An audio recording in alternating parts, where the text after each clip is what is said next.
Okay, I'm joined alongside Mike Jackson, who fights CM Punk UFC 225 in Chicago June 9th. So, how are you doing today, Mike? I'm doing very well, thank you. How are you? I'm good, thank you very much. Wonderful. And how's training camp going at the moment?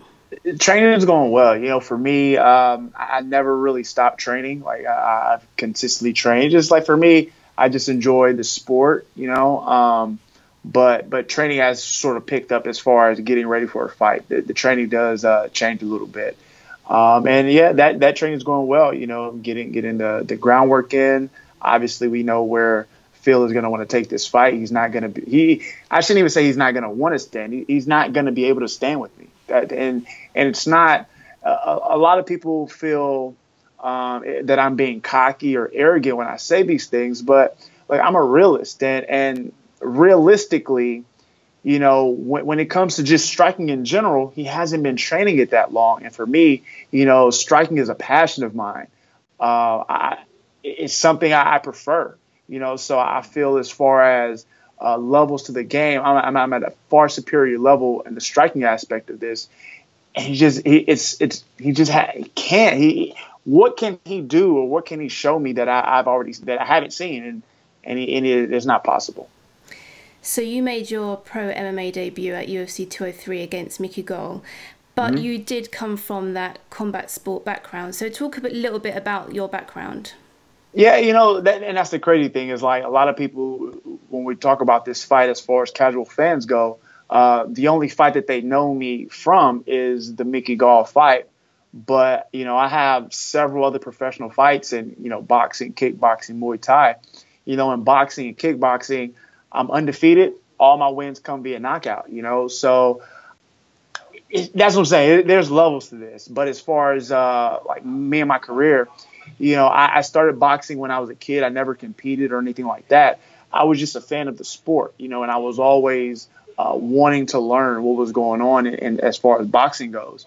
And then MMA kind of came along. I actually been in MMA for 10 years this month. April 1st, 2008 is when I decided to start training, and I haven't looked back since. So, someone that's been training for 10 years compared to CM Punk, what kind of level do you think he can get to in the short space of time that he has been training? Everyone is different. We have just look at guys like BJ Penn. When he joined the sport years ago, he didn't really know jujitsu. And then he at a very fast pace, he achieved his black belt. And again, it's not saying that this is a CM Punk situation, but everyone is different and everyone learns at a different pace. But as far as Phil goes, I don't see him being able to have just gained a lot of knowledge in such a short period of time, especially giving, other things that's going on in his life. He's hosting the Beastmaster. I'm sure he's doing all these other public appearances. And not to say that necessarily takes away from training, but to get at a certain level in such a short period of time, you almost have to like dedicate yourself to training, and I just don't think that's something he's able to do at this moment. What do you think about him being in the UFC in general? I mean, a lot of people, think, he's had that opportunity because of his background, and some people don't think he deserves it. I mean, what's your kind of perspective on that? Well, for me, I understand what he's trying to do. Look, a lot of people they're upset simply because his first fight was in the UFC, and what people need to understand is that this is a business. I'm a brand myself, as well as the whole CM Punk brand. And for someone like that, who also you have to understand, like this guy isn't trying to become a world champion. This is something, I mean, he's almost 40, he's coming from professional wrestling, and I think it's something where he just wanted to try it out, and it's sort of like a bucket list thing for him. And who am I,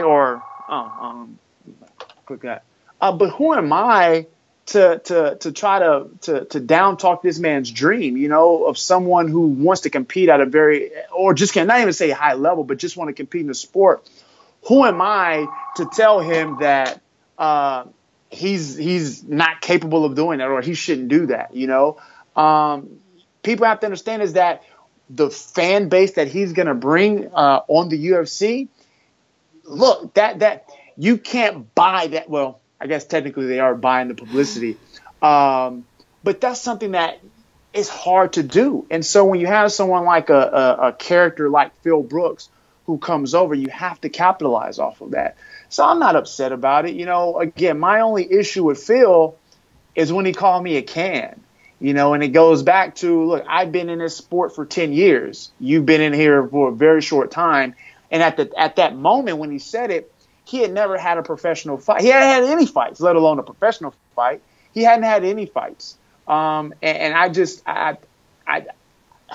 felt disrespected because for me, although I only had one pro fight, which happened in the UFC, or pro MMA fight, again, I had been competing in boxing and other combat sports, prior.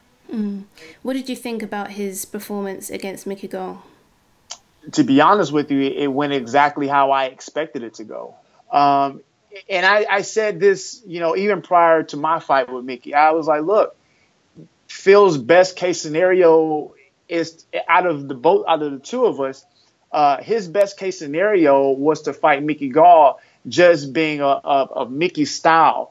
And, for Mickey, like out of this little love triangle we have here, Mickey is the one who had the most to lose. For myself, I just love to fight. Like I don't even have to fight. I just do it because I love it. Phil, he's just doing this for the experience. But Mickey, this kid has aspirations of becoming a world champion. So for him, and you have to factor these things in when you're looking at a fight. So for Mickey, when he has the most to lose, he has to go the safest route. And being a jiu-jitsu brown belt under the Miller brothers, obviously his best bet is to just get this fight to the ground as quickly as possible and finish it. And that's what he did. So talk a little bit about your MMA debut, not only your pro MMA debut, but your debut in the UFC as well. I mean, that's a big deal. Talk about that experience, and especially, you're a media member as well. So what was it like being on the other side? It's fun. To be honest with you, I've been fortunate enough to work behind the scenes with larger organizations. Those I'm affiliated with, LFA, Legacy Fighting Alliance, formerly Legacy Fighting Championships. So I've been able to see the sort of the inner workings of promotions, and obviously it's on a smaller scale. Including myself, what we do for the company. The UFC has so many other people. So many other people that that do what we do the things that we do. So it was cool to sort of see that working behind the scenes. But as far as the experience, man, I enjoy the limelight. So for me, it was just another day at the office. I would, and it was funny because I was just talking to my coaches about this. The one thing that was something I couldn't prepare for was I don't really let pressure get to me, but it was different being that, all my other fights, as far as, because, you have some people who are like, oh, man, I'm sorry. They're telling fans and people like that they're sorry. For me, I would either win or lose or in a loss in this situation. I can't apologize to other people because it's just me. But in the UFC situation, it was different because in my previous fights, it was always like I was representing myself and myself own. Well, I represent my gym and things like that. But whether I'm fighting in Houston or any other city or state, it was always me fighting. And it didn't hit me until the day of the fight where I'm getting all of these messages and, posts and comments. And when I walked into the octagon, I was like, yo, it's almost like I was representing Houston, Texas, and I felt that pressure that I wasn't used to. It wasn't even something I anticipated because going into the fight, I was like, it was still that same mentality where I was doing it for myself and not for the city. And this fight, I feel there's even going to be more pressure because not only am I doing this sort of for like Houston and Texas, I honestly feel I'm doing this for the sport of MMA because you have so many, whether it be casual fans or hardcore fans, they sort of feel disrespected about this whole CM Punk, sort of experiment. Again, me personally, I could care less. It doesn't affect me either way.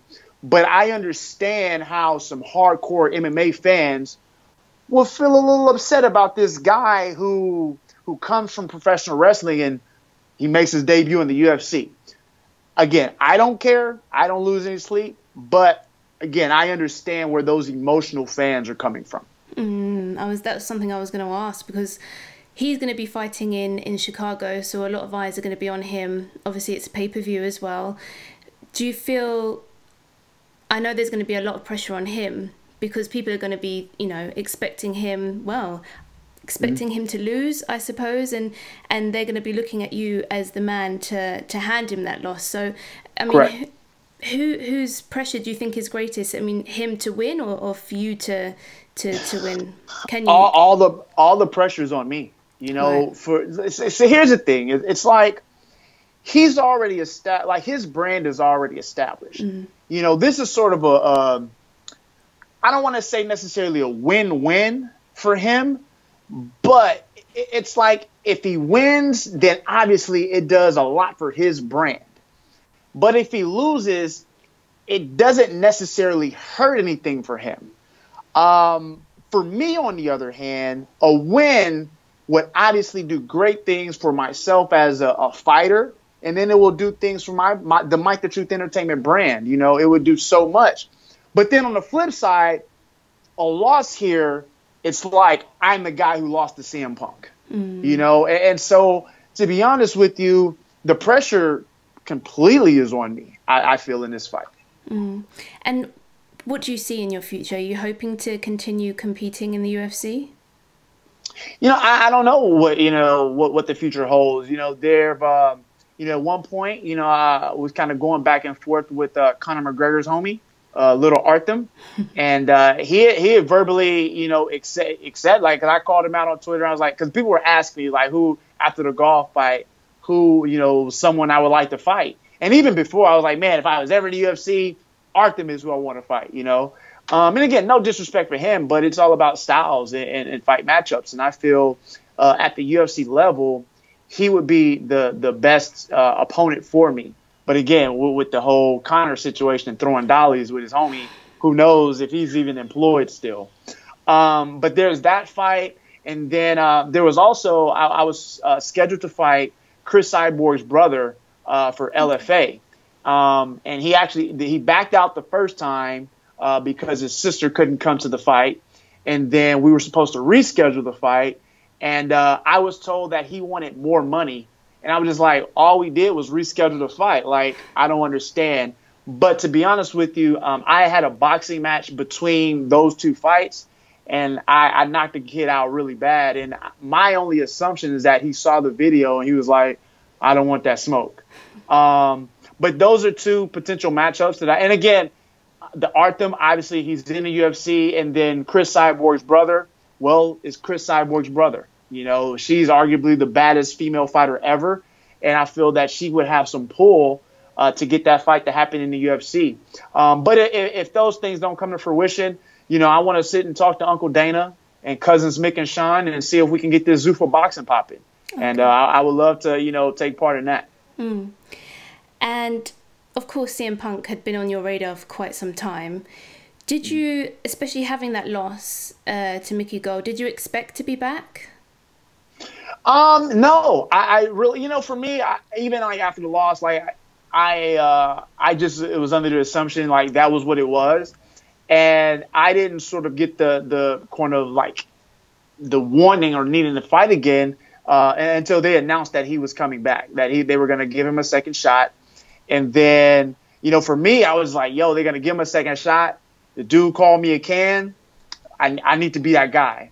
And then after, obviously the marketing and promotion that I've done leading up or just trying to, to get the fight, Yeah, it really only made sense that I would be the guy, you know. And I know there were some other big names. One in particular I'm friends with is Jason David Frank. You know, JDF and Phil, they actually have a legit like beef with one another.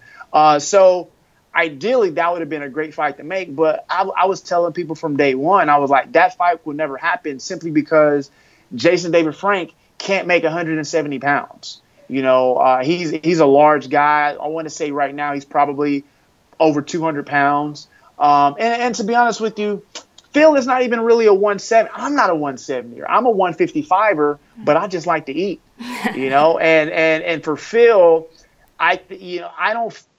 He's so new to the sport, or just to the whole aspects of, you know, dieting and cutting weight, that, you know, ideally he would fight at 55, but again, he's a little bit too older right now, and it's just not a smart move for him.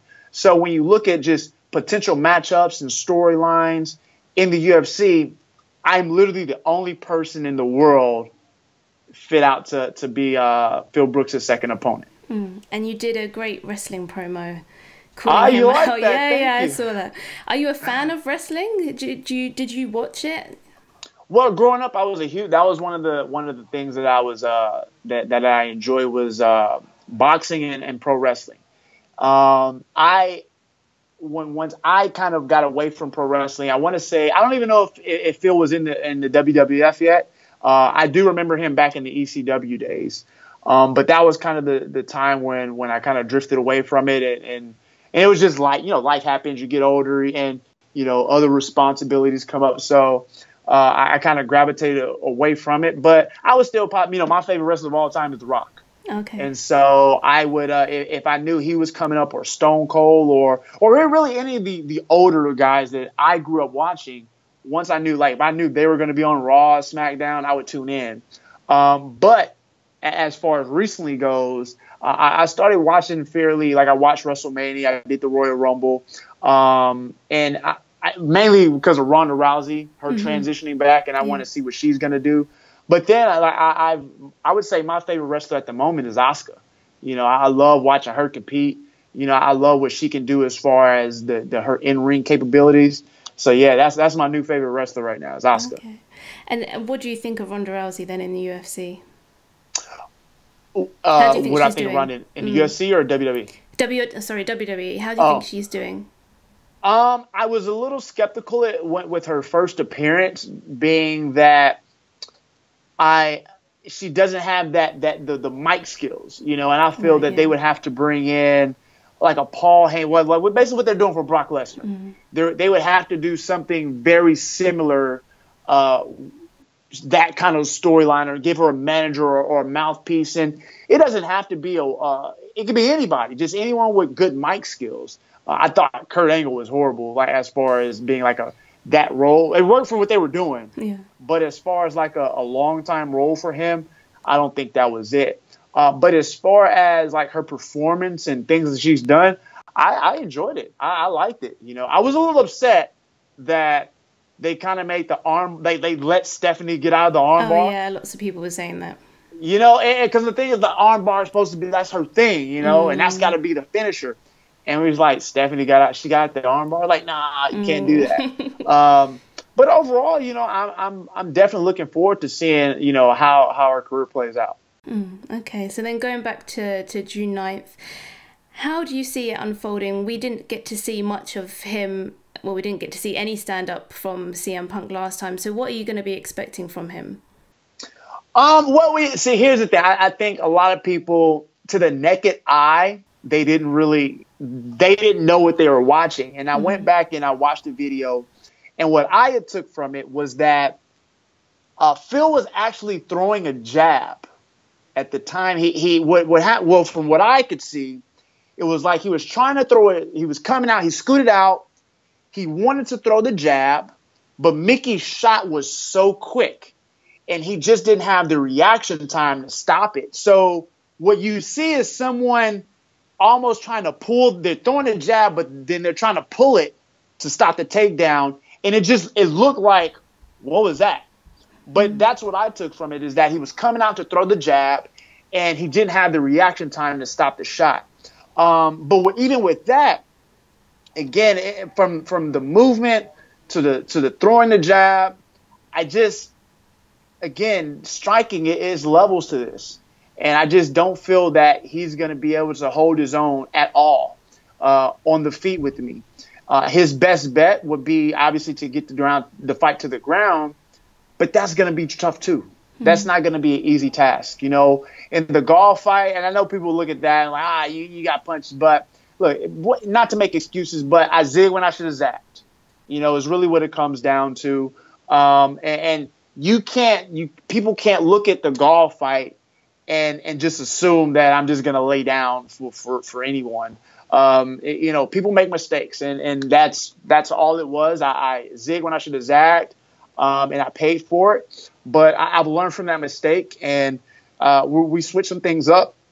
And so for this one, we're going to be ready. We're going to be ready for the awkward sort of striking that he has, and we're definitely going to be cognizant that he's going to change levels, and he's going to look for the takedown. I don't see him shooting like a power double, like any wrestler. I think he's going to look for the clinch. He's going to look to tie up, and get the fight to the ground that way. But he's going to be tough. And how do you get the job done? How do you come away with the win?